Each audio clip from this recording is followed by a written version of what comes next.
হাটে থেকে মাছ কিনে নিয়ে এসেছে, ট্যাংরা মাছ। মাছগুলো অনেক বড় ছিল আর অনেক ফ্রেশ ছিল। নদীর কিংবা বিলের যাই হোক না কেন, ট্যাংরা মাছ খেতে আমার বরাবরই ভালো লাগে। আর এই মাছের মধ্যে বেশিরভাগ মাছের মধ্যে ডিম ছিল। ডিমওয়ালা মাছ খেতে আরও বেশিই ভালো লাগে। সপ্তাহের বাকি দিনগুলোতে এখানে বাজারে মাছ, মাংস, শাকসবজি কিছুই পাওয়া যায় না। সপ্তাহে 2 দিন হাট হয়। এই 2 দিন হাটেই আমাদের যাই লাগুক, মাছ, মাংস বা শাকসবজি যেটাই হোক আমাদের কিনে আনতে হয়। বাকি দিনগুলোতে যেহেতু পাওয়া যায় না। এখানে মাছের সাথে সাথে সবজিও কিনে নিয়ে এসেছিল। এখানে আছে ঢেঁড়স, পটল, কাঁচামরিচ, বেগুন, ডাঁটাও কিনে নিয়ে এসেছিল। আমি আজকে ডাঁটা দিয়ে ট্যাংরা মাছগুলো রান্না করব।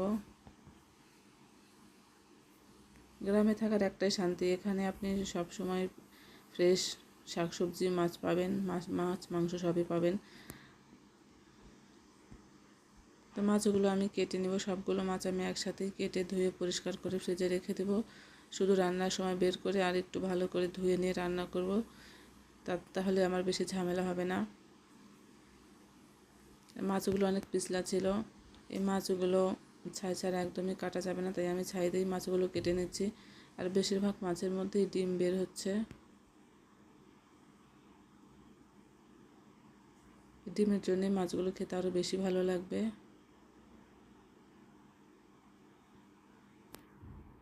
তো সবগুলো মাছ আমার কেটে নেওয়ার পরে আমি এগুলো ভালো করে ধুয়ে নিব। মাছগুলোতে যেহেতু আঁশ নাই, তাই এগুলো কাটতে বেশি ঝামেলা হবে না, তাড়াতাড়ি মাছগুলো কেটে নেওয়া যাবে। আঁশ থাকলে বাড়ি ঝামেলা হয়, ছাড়াতে দেরি হয়। আঁশ না থাকলে তো ঝামেলা নেই। মাছগুলো আমার কাটা হয়ে গেছে। আর এখানে আমি ডাঁটাগুলোও কেটে নিয়েছি। এই ডাঁটা দিয়ে আমি আজকে ট্যাংরা মাছগুলো রান্না করব। আমি এখানে ট্যাংরা মাছ নিয়ে নিয়েছি, ধুয়ে পরিষ্কার করে নিয়েছি। বেছে বেছে ডিমওয়ালা মাছগুলি আমি এখানে নিয়েছি রান্না করার জন্য। আমি এই হলুদ আর লবণ দিয়ে মাছগুলো মেখে নিব।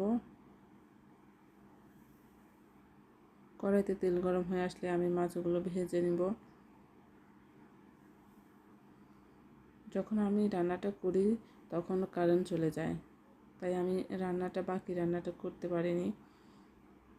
রান্নাটা আমি করেছি কিন্তু আমি ভিডিওটা করতে পারিনি, অন্ধকার ছিল।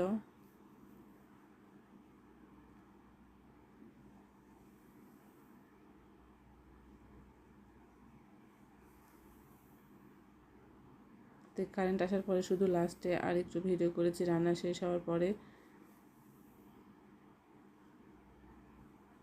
মাছগুলো খেতে কিন্তু অনেক ভালো ছিল। এই যে আমার রান্নাটা হয়ে গেছে। রান্না